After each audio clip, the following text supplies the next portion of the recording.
કલોલમાં આજે બપોર પછી ફરીથી વાતાવરણમાં પલટો આવ્યા બાદ જાણે ચોમાસું આવી ગયું હોય તેવો માહોલ સર્જાયો છે।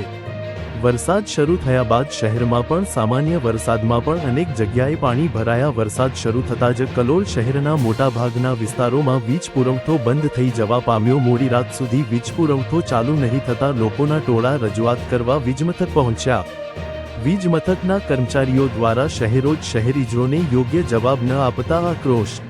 પરિસ્થિતિ થાળી પાડવા પોલીસ તંત્ર વીજ મથકે આવી પહોંચ્યું। કલોલ પંથકના મોટાભાગના ગ્રામ્ય વિસ્તારોમાં પણ વાતાવરણમાં પલટો આવ્યાની સાથે વરસાદ શરૂ થયો હતો, જ્યારે કલોલ શહેરમાં પણ વરસાદ પડવાનું શરૂ થઈ ગયું હતું।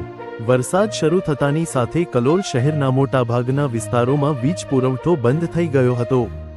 સામાન્ય વરસાદી ઝાપટામાં પણ તરત જ વીજ પુરવઠો ખોરવાતા વીજ તંત્રની કામગીરી સામે પણ સવાલો ઉઠી રહ્યા છે। બ્યુરો રિપોર્ટ, ભરત ગુપ્તા, પ્રકોપ ન્યૂઝ, કલોલ।